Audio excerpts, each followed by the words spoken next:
Hi மக்களே, கடைக்கு கிளம்பியாச்சு. வெயில் பெருசாக இல்லை, லைட்டாக வெயில் அடிக்குது, அப்புறம் டார்க் ஆகுது. இந்த மாதிரி தான் இருக்குது கிளைமேட். நம்ம வீட்டிலேருந்து கடைக்கு எவ்வளோ தூரம் அப்படின்னு ஒரு சிலர் கேட்டிருந்தீங்க. கிட்டத்தட்ட 2 கிலோமீட்டர் வருங்க. அதுலேயும் அக்கா நீங்கள் சைக்கிள் வாங்கிக்கோங்க அப்படின்னு ஒரு சிலர் சொல்கிறீங்க. நம்ம வீட்டிலேருந்து வெயிட்டிங் ஷெட் வரைக்கும் சரியான ஏற்றங்க. அந்த ஏற்றத்துலலாம் நான் சைக்கிள் ஓட்டுறதுக்குள்ளே நடந்து டேமுக்கே போயிடுவேன்.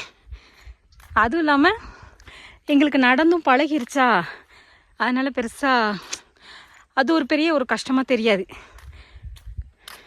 நடக்கிறதும் உடம்புக்கு நல்லது தானே. அதனால மேக்ஸிமம் கடை வச்சுருக்கவங்க எல்லாமே முக்கால்வாசி இந்த மாதிரி நடந்தாங்க போவோம்.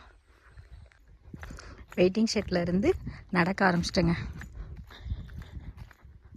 அந்த இடத்துல டார்க்காக இருக்குது பாருங்க. அப்படி இந்த இடத்துல வெயில் இருக்குது.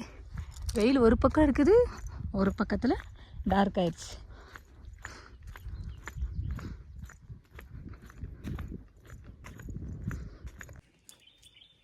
இப்போ நம்ம மந்தி ஸ்பாட்டுக்குள்ளே வந்தாச்சு.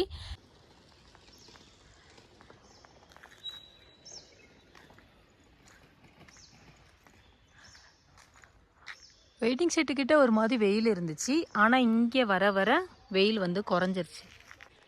லஞ்ச் பேகு ஸ்வெட்டர் வந்து உள்ளேயே வச்சுட்டேன். நடந்து நடந்து நம்ம 2 அளவுக்கிட்ட வந்தாச்சுங்க.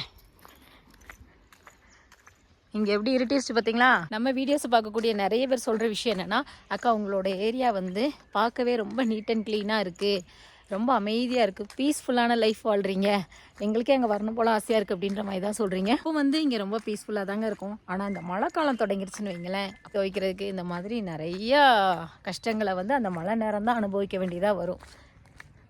டேம்கிட்டே வந்தாச்சு. எப்போதுமே இந்த மரத்து மேலே நிறைய குரங்கு உட்காந்துருக்கும். இன்றைக்கி குரங்கெல்லாம் காணுங்க.